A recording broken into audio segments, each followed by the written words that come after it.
নমস্কার, আমি তরুণ ঘোষ। একটা খবর শুনলাম, কাগজেও বেরিয়েছে, জনকণ্ঠে, ডক্টর ইউনূস নাকি সুইজারল্যান্ড যাচ্ছেন। এখন বিশ্ব অর্থনৈতিক ফোরাম বার্ষিক সম্মেলনে অংশ নিতে সুইজারল্যান্ড যাচ্ছেন অন্তর্বর্তীকালীন সরকারের প্রধান উপদেষ্টা এবং নোবেল জয়ী অর্থনীতিবিদ ডক্টর মোহাম্মদ ইউনূস। নতুন বছর উপলক্ষে এটি তার প্রথম বিদেশ সফর। আগামী 21 থেকে 24 তারিখ দাভোসে ওই অনুষ্ঠানের বার্ষিক অনুষ্ঠান হবে।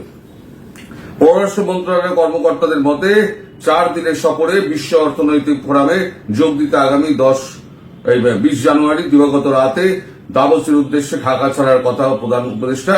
সম্মেলন ছাড়াও ডক্টর ইউনূস বিভিন্ন আন্তর্জাতিক সংস্থা, নেতা, সংস্থার প্রধান, কোম্পানির সিইও এবং উদ্যোক্তাদের সঙ্গে বৈঠক করবেন। সবশেষ প্রধান উপদেষ্টা D8 সম্মেলনে যোগ দিতে ডিসেম্বরে মিশর সফর করেন। 3টি সফরেই বহুপাক্ষীয় ফোরামের অংশগ্রহণ ছিল। এখনো পর্যন্ত ডক্টর ইউনূস দ্বিপাক্ষীয় কোনো সফর করেননি। এটা আর কোনো রাষ্ট্রনেতাকে কিন্তু এখানে কোনো নাম দেখলাম না। এই যে বার্ষিক সম্মেলন যেটা হবে, সেখানে কিন্তু আর কোনো বড় দেশের নেতা বিশ্ব অর্থনৈতিক ফোরামে, সেখানে কিন্তু কোনো বিশ্বের নেতার নাম দেখলাম না, শুধু ডক্টর ইউনূস যাচ্ছেন। মনে হচ্ছে এটা হচ্ছে একদম বাইডেন প্রশাসন এবং হিলারি ক্লিন্টনের প্রযোজিত কার্যক্রম মনে হচ্ছে। আমি ভুলও হতে পারি। এখন মজার ব্যাপার হলো, যদি কোনো কূটনৈতিক সফর হয় বা কূটনৈতিক সফর সঙ্গী কারুর সঙ্গে যদি কেউ যায়, তাহলে পরে সেই বিমান কিন্তু কোনো দেশ আটকাতে পারে না। উনি নাম করেছেন কূটনৈতিক সফরের, যদিও এখানে কূটনীতির কোন দেশের কোন নেতার নাম নেই। উনি উচ্চ পর্যায়ের কিছু কর্মকর্তাদের সঙ্গে আলোচনা করবেন, ওখানে একটু ভাষণ দেবেন। তার জন্য 4 দিনের সফর। সঞ্জীব চট্টোপাধ্যায়ের গল্প ছিল, গন্ধটা যেখানে কেমন কেমন লাগছে, আমারও কিন্তু গন্ধটা কেমন কেমন লাগছে। এটা আমার মনে হচ্ছে, যেটা আমি বললাম, একদম সুনিয়োজিত একটা প্রোগ্রাম করা হয়েছে ইউএস এর তরফ থেকে। কারণ হিলারি ক্লিন্টন, বিল ক্লিন্টন, ওবামাই তো চালায়, আর বাইডেন প্রশাসন। যদি ডক্টর ইউনূস যদি ধরা পড়েন, তাহলে যে কত কিছু বেরোবে, কত কেলোর কীর্তি বেরোবে। আর ওই যে হিলারি ক্লিন্টনের যে একটা সংস্থা রয়েছে না, যার চেয়ারম্যান হচ্ছে ডক্টর ইউনূস, আরো অনেক কোম্পানি আছে, সেখান থেকে কত লেনদেন হয়েছে, কি হয়েছে, তার 666 তো আছেই কর্মকূপ। তাছাড়াও এইগুলো যদি ধরা পড়ে, তাহলে তো আমেরিকার মুখ খুলবে। এখন যে করেই হোক ডক্টর ইউনূসকে বার করতেই হবে। আমার মনে হচ্ছে এরকম একটা সফর সাজানো গোছানো হয়েছে মনে হচ্ছে। আমি ভুলও হতে পারি। দেখুন, আমি যে সবসময় ঠিক হব তার কোনো মানে নেই। হয়তো উনি 4 দিন সফর শেষ করে আবার ফিরে এলেন, এসে কাজকর্ম করলেন। কারণ উনি তো, পরে বলছি, উনি যা কাজকর্ম হাতে নিয়েছেন সেটা একদম বিরাট একটা যজ্ঞ। এই কর্মযজ্ঞে উনি যদি সফল হতে পারেন, তাহলে পৃথিবীর ইতিহাসে তিনি একটা স্বাক্ষর রেখে যাবেন। উনি বলছেন যে আমরা একটা হাতে আলাদিনের চেরাগ পেয়েছি। এই আলাদিনের চিরাগকে কিন্তু নেভানো যাবে না, একে ধরে রাখতেই হবে। এই যেটা আমাদের হাতে সুযোগ এসছে, সেই সুযোগে সৎ ব্যবহার করতে হবে। একটা ছোট ভিডিও আছে আমার কাছে, একটু দেখুন ভিডিওটা। আমাদের হাতে আলাদিনের প্রদীপ দিয়ে দিয়েছে তারা, আমরা যা চাই এখন তাই করতে পারি। এই সুযোগ গ্রহণ করুন এবং সেটা প্রতিষ্ঠিত করুন। এটা যেন আমাদের হাতছাড়া হয়ে না যায়, এটা হাতছাড়া হতে দিয়ে না। কারণ একবার একবার যদি হাতছাড়া হয় এটা কোনোদিন ফিরে আসবে না। দর্শক, উনি যেটা বলছেন আলাদিনের চেরাগ, এখন এই চেরাগের আগুনে না 300-350 কারখানা পড়ে গেছে। চেরাগের যে আগুন তাতে চলতে আছে, আর চেরাগ থেকে একটা দৈত্য নয়, হাজারে হাজারে দৈত্য বেরিয়ে পড়েছে। দৈত্য বেরিয়ে পড়ে তারা খুন, জখম, রাহাজানি, ধর্ষণ এবং যা যা অন্যায় করা যায় সমস্ত রকম অন্যায় ওই দৈত্যেরা সমস্তই চেরাগ থেকে বেরিয়েছে। এখন এই দৈত্যদের এখন তো সামলাতে হবে। আলাদিনের চেরাগ হাতে পেয়েছে, সেই চেরাগকে যদি কন্ট্রোল করে না রাখা যায়, আর তাকে যদি জ্বালিয়ে না রাখা যায়, তাহলে পরে হবে কি করে? বিশ্বকে জানাতে হবে না? ডক্টর ইউনূস তিনি সারা বিশ্বে একটা তার প্রতিভা ছাপ রেখে যাবেন। নোবেলে কি ছাপ পড়েছে আমি জানি না, আর নোবেল কি করে পাওয়া যায় সেটা অনেকেই জানে।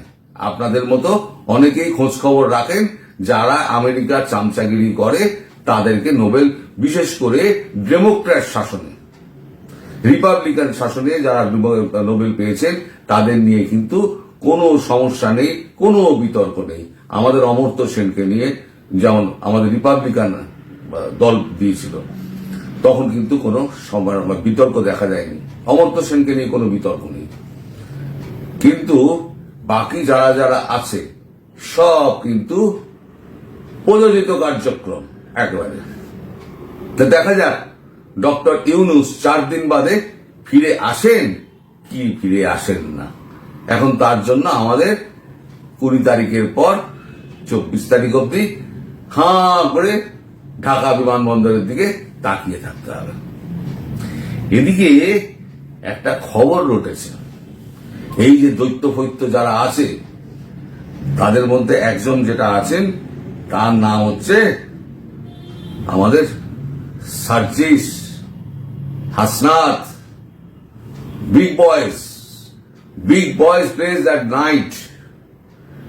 তো বিগ বয়েজদের ব্যাপারে একটা নাকি খবর বেরিয়েছে। খবর মানে কি, সোশ্যাল মিডিয়াতে। তো এইখানে ডেইলি ইত্তেফাক একটা খবর করেছে, সার্জিস আলম সহ 45 জনের পাসপোর্ট জব্দ করেছে সেনাবাহিনী, যা জানা গেল 3 ঘন্টা আগে। সার্জিস আলম সহ 45 জনের পাসপোর্ট জব্দ করেছে সেনাবাহিনী। তারা ইউরোপ যাওয়ার প্রস্তুতি নিচ্ছিলেন। বেশ কয়েকদিন ধরে সামাজিক যোগাযোগ মাধ্যমে ছড়িয়ে পড়েছে এমন একটি খবর, যেখানে দাবি করা হয়েছে জাতীয় নাগরিক কমিটির মুখ্য সংগঠক এদেরকে পাসপোর্টটা এদেরকে জব্দ করা হয়েছে। কিন্তু তার খবরের সত্য মিথ্যা জানা যায়নি, আমিও যেমন জানি না এটা সত্য কি মিথ্যা, আমিও জানি না। তবে যদি এটা হয়ে থাকে, হওয়ার সম্ভাবনা খুবই কম, একেবারে 1%। যদি এটা হয়ে থাকে তাহলে জানবো অন্য কিছু একটা ঘটতে চলেছে। যদিও বললাম চান্স হচ্ছে 1%, 99% হচ্ছে ভুয়ো। বাংলাদেশে প্রচুর এরকম ভুয়ো খবর ঘুরে বেড়ায়, আর আমি যে সমস্ত তথ্য দিয়ে সমস্ত খবর গুলো করি, সেগুলো আমার খবরগুলো হচ্ছে গিয়ে ভুয়ো খবর। দেখবেন কমেন্টে 10-15টা, যদি 500টা কমেন্ট থাকে তার মধ্যে 10টা কমেন্ট থাকবে আর কতদিন ভুয়ো খবর চালাবেন। ডকুমেন্ট দিয়ে দিন। এই যে আমি ডকুমেন্ট দিয়ে করব, তাতেও দেখবেন কিছু লিখবে গুজববাজ। তা কি করা যাবে? তো এই সমস্ত দৈত্যদের যদি পাসপোর্ট যদি সত্যিই যদি সেনাবাহিনী জব্দ করে, তাহলে পরে তো বড় খবর। আর যদি জব্দ না করে, তাহলে বোঝা যাবে যে বাংলাদেশে যেমন গুজব ছড়ায়, তেমনি আবার একটা নতুন গুজবের সৃষ্টি হয়েছে, যেটা কদিনের মধ্যেই আবার নিভে যাবে। এর মধ্যে আবার সেন্ট মার্টিন দ্বীপে চেরাগের আগুন কিন্তু লেগে গেছে। এখন সেন্ট মার্টিন দ্বীপের আগুনের ছবি কিন্তু আমার কাছে রয়েছে, কিন্তু ইউটিউব অ্যালাউ করবে না, তাই ওই ছবি আমি দিতে পারবো না। কিন্তু ওই চেরাগের আগুন কিন্তু ওখানে লেগেছে। তার মানে সেন্ট মার্টিনে কাউকে থাকতে দেবে না। ওই জায়গাটা নিয়ে ওখানে কি যে কর্মকাণ্ড ভেতরে হয়েছে, কি যে ছকবাজি হয়েছে, কারণ এই যে যারা মাথাগুলো রয়েছে, যারা এতদিন মুখের সামনে এসে মাইকের সামনে এসে বড় বড় কথা বলতেন, 26 লাখ টাকার ব্যাপার বলতেন, ইন্ডিয়ান কাজ করছে, তাদের কিন্তু এখন আর দেখা যাচ্ছে না।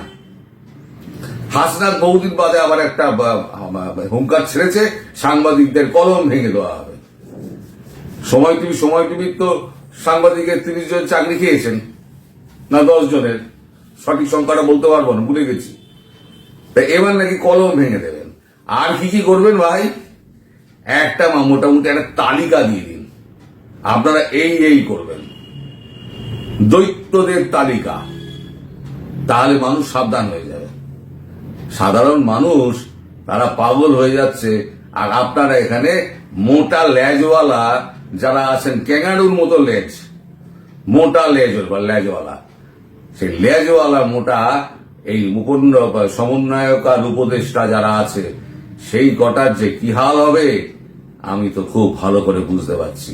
কারণ দিন কটা শুরুতেই দেখিয়ে দিয়েছি, আর কটা দিন বাকি, এইবারে তখন আসল খেলা শুরু হবে। সেই খেলার জন্য আমরা অপেক্ষা করছি, কিন্তু আরো অনেক প্রশ্ন তার ভ্যানিটি ব্যাগের মধ্যে রয়েছে। সেই প্রশ্ন এনে প্রশ্নমালা ডক্টর ইউনূস যদি থাকেন তার সামনে তো ফেলা হবে, আর ডক্টর ইউনূস যদি না থাকেন তাহলে বাকি যারা উপদেষ্টা আছে সেই উপদেষ্টাদের জবাবদিহি করতে হবে। উপদেষ্টা যদি বলেন যে না আমরা কিছু জানি না, ওই সমস্ত কিছু উনি জানতেন, ডক্টর ইউনূস জানতেন, তাহলে প্রশ্ন উঠবে, তাহলে আপনারা এখানে মাইনে নিচ্ছেন কি জন্য? আপনারা যদি কিছুই জানেন না তাহলে মাইনে নিচ্ছেন কি জন্য? তা পদ আকারে পড়ে আছেন কেন? তা সইগুলো কে করেছে? সুতরাং আপনারা সমান দোষের দোষী। সুতরাং কেউ পার পাবে না, আমি বলেছি না, কেউ পার পাবে না। তাই সবাই খুব ভয়ে আছে, আর ভয়টাকে কাটানোর জন্য মাঝে মাঝে এই হুঙ্কার গুলো দেওয়া হচ্ছে যে কলম ভেঙে দেবো। পছন্দ হচ্ছে না তো কথাবার্তা, মানে মিডিয়ার লেখনী পছন্দ হচ্ছে না, তাই কলম ভেঙে দেবো, এটা হচ্ছে ভয়ে। ভালো, ডরনা জরুরি হ্যায়। আমি কি বলেছি? ডরনা জরুরি হ্যায়, ডরো। সবাই ভালো থাকবেন, সুস্থ থাকবেন এবং সাবধানে থাকবেন। নমস্কার।